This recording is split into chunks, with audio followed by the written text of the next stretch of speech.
Salah satu serial militer yang apik mengenai kisah nyata invasi Amerika ke Irak melawan rezim Saddam Hussein kala itu, menjabarkan kisah tempur 1st Recon Marine, tepatnya peleton kedua Kompi Bravo dengan sandi nama Hitman di negeri kaya minyak ini dari pendekatan seorang wartawan Rolling Stone bernama Ivan Wright. Dan seperti biasanya di episode pembuka ini Ogut akan mengevaluasi atau mengukur antusiasme kawan-kawan semua. Dan kalau memang dirasa serial ini cukup menarik untuk disimak, maka akan diteruskan hingga tuntas semua episodenya. Fata Morgana menjadi pemandangan khusus di panasnya padang pasir, sekaligus sebagai adegan pertama yang membuka serial ini. Sedang Humvee milik Amerika melaju di balik lapisan khayalnya, hingga para marinir ini mengintai dan mengetahui ada 4 tank Rusia jenis T-55 di arah jam 1. Tapi di jarak 300 meter sebelah kanan, tiba-tiba datang musuh dan hingga bantuan superior tiba dari langit. Belum tuntas, skuad RPG datang dari belakang berjarak 500 meter menghantui konvoi Humvee yang paling belakang. Tapi salah satu driver Humvee terlumpuhkan oleh musuh, melenceng kiri memecah formasi, memaksa kawan-kawan lainnya menyusulnya. Namun ternyata marinir muda ini belum juga mati. Dan semua aksi ini hanyalah latihan tempur belaka. Inilah Generation Kill. Kita lantas diajak ke sebuah pangkalan militer bernama Camp Matilda yang berada di Kuwait. Dalam segala persiapannya menginisiasi Operation Iraqi Freedom. Terlihat para marinir sedang berlatih hand-to-hand combat, bercakap santai atau sedang beristirahat. Hingga Letnan Nathaniel Fick memberikan pengumuman bahwa dirinya mendapat info dari Letkol Godfather jika Kompi penyedia suplai mengalami sebuah insiden pratempur yang membahayakan nyawa dan meminta semua prajurit melakukan pemeriksaan ulang atas kelayakan senjata masing-masing. Namun tampaknya para pasukan lebih mengkhawatirkan gosip kematian Jennifer Lopez. Beralih di kantor lapangan, Letnan Kolonel Stephen Godfather Ferrando menyampaikan briefing terbaru kepada para perwira marinir bahwa mereka harus siaga 1 dan terus bersiap untuk menuju Irak sembari menunggu perkembangan kabar Saddam Hussein. Dan misi mereka ialah mempertahankan area di sekitar jembatan Sungai Yufrat sambil menunggu kedatangan pasukan utama Angkatan Laut Amerika.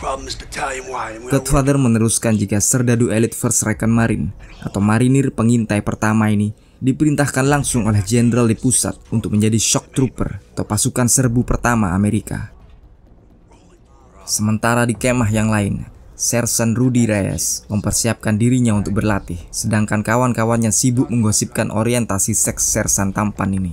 Tak mempedulikan, Sersan Rudy segera beredar keluar dengan tas penuh batu pemberat dan masker gas. Doi berlari sambil membawa M4A1-nya. Entah seperti apa karakter Sersan Rudy ini, Dan di luar sana, para serdadu lainnya terus memaksimalkan persiapan mereka, membuat prima performa mesin Humvee-nya dengan penuh kata makian. Atau memasang Blue Force tracker yang canggih ini seperti yang dilakukan oleh Sersan Iceman Colbert, yang bisa memantau semua area dari atas langit sampai ke jembatan Yufrat dan pusat kota Baghdad. Tapi Sersan Mayor John Sixta berteriak-teriak memarahi semua serdadu yang melanggar kode etik grooming di luar sana, termasuk dengan kumis-kumis yang ditengarai offside.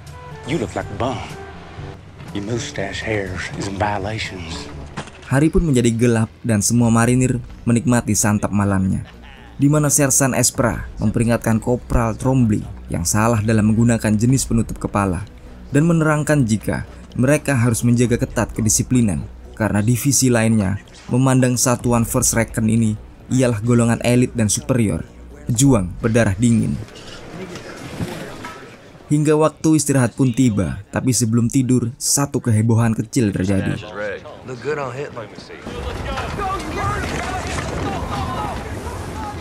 Angin badai padang pasir menerjang hebat, membuat kerja bakti ini terus berlangsung sampai pagi. Dan Letnan Fick menuju ke kemah Sersan Iceman mengenalkan satu jurnalis dari Rolling Stone, yang sayangnya dianggap sebagai sampah tambahan untuk para serdadu elit ini. Tapi sambutan berubah seketika menjadi positif saat penulis ini mengatakan dulunya Doi bekerja di Hustler, sebuah majalah dewasa di Amerika Serikat. Dan di luar, sekali lagi Sersan Mayor Sixta menemukan ada yang salah dari kumis baru Sersan Peppy Patrick. Tapi sekali lagi, berkat satu kecerobohan petugas radio komunikasi Peleton Sersan Iceman yang mengalami luka bakar setelah bermain-main kompor dan mesin espresso, membuat berita ini terus naik sampai ke telinga Godfather yang berusaha menginvestigasinya dari Letnan Vic. Namun, Vic berusaha mati-matian membela Peletonnya, dan untungnya Godfather melepaskan kasus kali ini.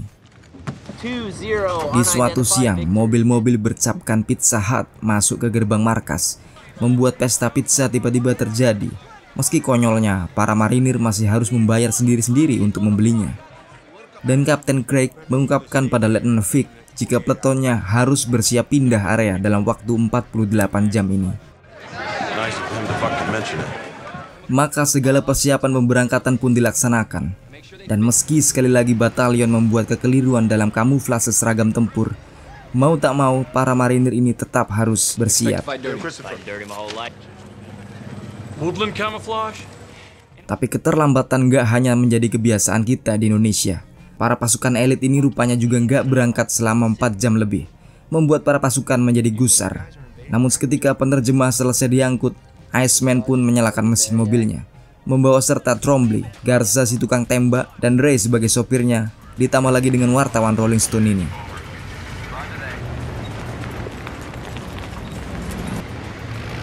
Di tengah perjalanan ke Irak, para tentara menyempatkan untuk istirahat di tengah padang pasir, bercanda bersama dengan membuli Sersan Rudy yang memang terkenal tampan dan seksi bagi marinir-marinir kawannya yang lain, hingga teriakan peringatan serangan dibunyikan, memaksa semua serdadu memakai masker gas mereka. Sedangkan Godfather menerangkan jika saat ini Bukit Safwan di Irak sedang diporak-porandakan oleh barisan udara dan divisi artileri. Mereka berjuang melawan 2 divisi besar pasukan Saddam Hussein. Dan dalam percakapannya, Iceman mengetahui jika kini konvoi mereka tidak akan mendapatkan pengawalan tank atau armor-armor yang diharapkan. Mereka menginvasi Irak tanpa atau dengan jumlah tank yang sangat minimal. Akhirnya di malam hari, batalion ini sampai di pinggiran kota yang kini sudah menjadi ladang pembantaian dengan ledakan-ledakan liar dari langit dan tanahnya, memeriahkan gelap gulitanya malam ini dengan api dan metal yang mematikan.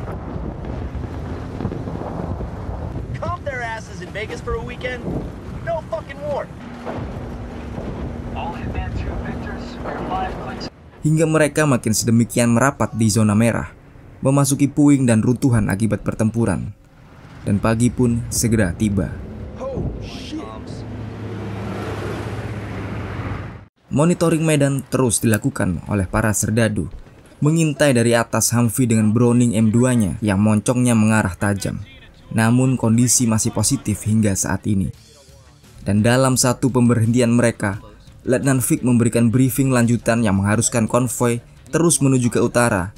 Dan jika semuanya lancar, dalam 6 jam berikutnya, jembatan sebagai target misi mereka akan segera dijumpai. Tapi perjalanan Iceman dan Ray masih jelas jauh dari lokasi. Mereka pun terus berjalan. Dan di kesempatan berikutnya, 2 buah mobil dengan penumpang yang membawa AK melaju dari arah depan. Superiornya mengatakan mereka tak boleh menembak orang yang menggunakan baju sipil, bahkan ketika mereka sedang memanggul senjata. Dan mau tak mau, kawanan Vic dan Iceman melepaskan orang-orang Irak ini. Malam hari tiba dan First Recon kita akhirnya melakukan tugasnya yang sejati, yaitu reconnaissance.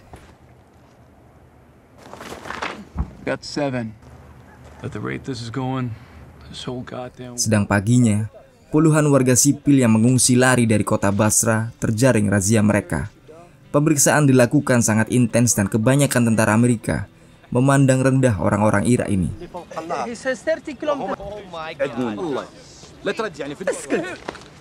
Sampai akhirnya Godfather datang dan memerintahkan untuk melepas semua warga sipil dan tentara Irak yang melakukan desersi ini. Dan kini mereka hanya punya 4 jam untuk pemberhentian selanjutnya. Tapi keruwetan segera terjadi ketika salah satu marinir memperingatkan mereka jika konvensi Geneva mengharuskan mereka mengurus setiap orang yang menyerah pada tentara Amerika. Namun kasus ini dibypass dengan perintah divisi yang dianggap lebih penting, dan mau tak mau mereka semua meninggalkan warga Irak ini. Dan fakta inilah yang dicatat oleh sang wartawan Rolling Stone. Satu impresi pertama yang sangat buruk bagi citra Amerika, khususnya Angkatan Laut yang datang sebagai pasukan pembebasan diktator.